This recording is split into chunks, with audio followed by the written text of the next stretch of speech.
What's going on, everybody? It is your boy Dylan Mathews back at it again with another hometown take. Today, I am talking about the Atlanta Falcons, and not really a surprise pick, but someone you guys really might not think the Falcons draft, which they really could draft. I'm going to tell you why. I won't be mad if they drafted him. Before I tell you who I'm talking about, make sure you like this video, comment your thoughts, subscribe to the channel. Also, make sure you check out the first link you see in my description box below. That is to buy me a coffee, and that is to help fuel this channel. So just make sure you guys click on that link and help your boy out if you can. Second link in my description box is to subscribe to the Tough Calls podcast with me and your girl Symone with the Sports, as she would like to say. So we are talking to your favorite former and current athletes, reporters, analysts, hosts, anybody you can think of you like to hear that sports talk from, we're talking to. So make sure you check out the Tough Calls podcast. It's on Apple Podcasts, Spotify, wherever you get your podcasts. Just search Tough Calls in the search bar or just click on my link. I'm trying to make it easy on you. So let's go ahead and get right into the video. Again, I am telling you who we could pick at number 4. That's not Justin Fields. That's not Zach Wilson. That's not Trey Lance. That's not Penei Sewell. That's not Patrick Surtain, Caleb Farley. It's Kyle Pitts. Yes, that's right. I said it. Kyle Pitts could be our number 4 overall pick, the tight end / wide receiver out of the University of Florida. Now, I know you guys are saying this, but Dylan, we got Hayden Hurst. We got plenty of receivers. Why would we draft Kyle Pitts when we got so many other needs? Well, I will tell you this. What's one thing the Falcons, besides a pass rush, what's one thing the Falcons have been struggling with these past couple years that all of us are complaining about? The red zone. We can't seem to score in the red zone. Why was Younghoe Koo the league leader in points scored in the NFL last year? Why was he a Pro Bowler? Because he had to kick so many freaking field goals. Why did he have to do that? Because we couldn't finish the job in the red zone. You know what Kyle Pitts is? He's a red zone threat. When was Matt Ryan at his best? He was at his best when the play action game was working and when he had a reliable tight end. I'm not throwing any shade to Hayden Hurst because I think Hayden Hurst is a great player. I just think our dopey offensive coordinator at the time, Dirk Cutter, just didn't know how to use him because Hayden Hurst did have some games where he'd go off and they wouldn't drop anything else for him. So I'm not putting anything on Hayden Hurst, and I think he's good, and I'll touch on him more in a second here. But Kyle Pitts is a red zone threat. Brian Baldinger said he could be, Brian Baldinger, radio.com, NFL analyst, also host of the podcast. I forget his podcast name. I'm sorry, Baldy. But great NFL analyst. He says Kyle Pitts could be the second coming of Travis Kelce. I know none of y'all could look me in my eye and say y'all wouldn't want a Travis Kelce on y'all team. Not only could we have a Travis Kelce type of player on our team, we can have him for cheap, but not Travis Kelce money. Okay? Wouldn't y'all like to have a young Travis Kelce on your team? All of us would. And think about this too. Hayden Hurst is coming into the last year of his deal. Remember, we traded for Hayden Hurst. Hayden Hurst got one more year left on his deal. So there's a couple ways we could go with this. We all know the Falcons' cap situation is not pretty. It's not looking good. We're going to have to make some tough decisions. One tough decision that could be made less tough is if we draft Kyle Pitts, which people are saying, Daniel Jeremiah, Brian Baldinger, all have said he's the best.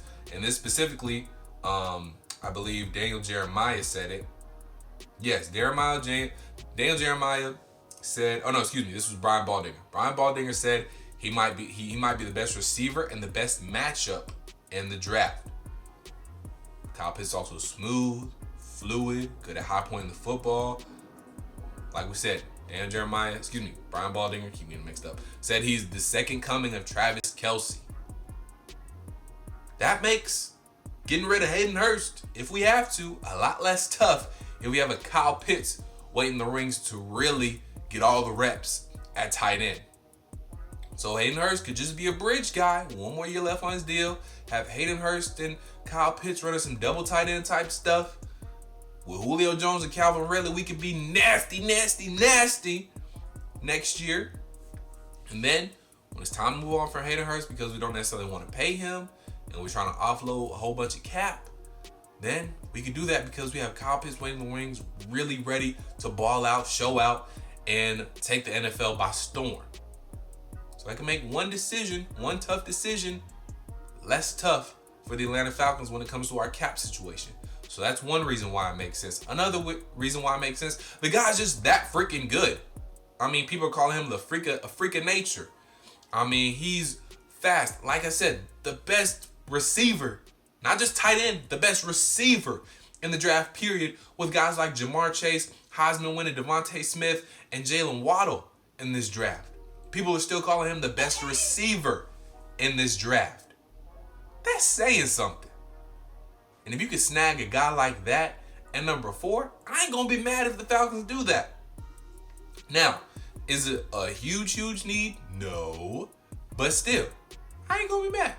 If we aren't drafting Justin Fields or Zach Wilson or addressing the quarterback situation, and if we aren't getting Penei Sewell at number 4, I want to hear Kyle Pitts' name called with our number 4 overall pick, period. That's just it. Because Kyle Pitts can take this offense to a whole nother level. Matt Ryan was great when he had a play-action game and a reliable tight end. He sent Austin Hooper to the Pro Bowl because of how well he finds his tight ends. Look at him when he was with Tony Gonzalez. He was balling. That was prime Matty Ice when he had Tony G to hand it off to or throw the ball to and had him as an outlet. Y'all get where I'm going at? Y'all get where I'm getting at? Y'all picking up what I'm putting down? I would not be mad at Kyle Pitts. Now, I'm not gonna be mad if we don't draft him and if we address the quarterback situation or Penei Sewell. But to be honest, I would rather have Kyle Pitts over a corner. And maybe I'm crazy, but people have been saying, 4 might be a little high for Patrick Surtain and Caleb Farley. Y'all let me know. Would you rather have a corner? Would you rather address the corner position? Or would you rather have Kyle Pitts? Let me know. I'm just saying, I think at this point, I'd rather have Kyle Pitts. Like I said, great athlete. He can high point the football. And also, another thing I love about Kyle Pitts, he's not afraid to get dirty. He's not afraid to get that jersey dirty. He's not afraid to get hit. He will go in the middle, like these slot receivers that know they get hit. Sometimes they get alligator arms. They don't catch the football. That ain't Kyle Pitts. He's going to go in there, stretch out his hands. No alligator arms around here, Kyle Pitts says. Even though he plays for the Gators, he don't got no gator arms. When it comes to catching that football in the middle, he know he about to get hit. He keeps them outstretched. He'll take that hit, catch that football with them hands, them golden nice hands of his, and he brings in that football. He got speed. The one thing he does need to work on, though, is his blocking. If he can get that blocking down and get that type of blocking like Travis Kelce or Rob Gronkowski got, the man is a complete player. And it's not even the fact that he doesn't want to block, because Dan Jeremiah says in his scouting report that he is a good blocker. Not a good blocker, but the effort is there, and that he doesn't mind doing it. The effort is there. It's just how he needs to get stronger. And I ain't worried about Kyle Pitts getting stronger. These players are going to get stronger when they get to the NFL. When they get around them weight trainers, them NFL caliber weight trainers and trainers and all that good stuff, he gonna get stronger. If they need to put on some weight, he'll put on some weight. If they want to get some more muscles, he going to get some more muscle. That's on period. So I ain't worried about that. And that's the only knock on Kyle Pitts that I've seen thus far. And if that's it, y'all watch out for Kyle Pitts. We could be calling his name and seeing him in a Falcons jersey this April. So y'all stay tuned for that. So that's just how I feel about Kyle Pitts. Let me read off some stats for Kyle Pitts to really just ensure y'all. Y'all probably already seen the stats, but I'm going to read them off to you. So, 2019 had a pretty good year. That was his sophomore year. Playing 13 games, 54 receptions, 649 yards, 5 touchdowns. And then in 2020, only played in 8 games. Mind you, 2019, 13 games, 54 receptions. 2020, only 8 games, 43 receptions, 770 yards, 12 touchdowns. The numbers is there too. Kyle Trask loved him some Kyle Pitts, and Kyle Pitts always came through. And I think Kyle Pitts would always come through for Matt Ryan, or whoever the next quarterback of the Atlanta Falcons is going to be, which it's going to be Matt Ryan next year. But the future, going down 5 years, he's going to be there for whoever the quarterback is. Y'all hear me? But y'all let me know what y'all think. Would y'all rather see Patrick Surtain or Caleb Farley pick before Kyle Pitts? Because I don't think so. I think it should be Kyle Pitts. If it's not Justin Fields, Zach Wilson, and Trey Lance, if we're not addressing the quarterback situation with the number 4 overall pick, and if we're not getting Penei Sewell, we need to be getting Kyle Pitts. And that's just how I feel.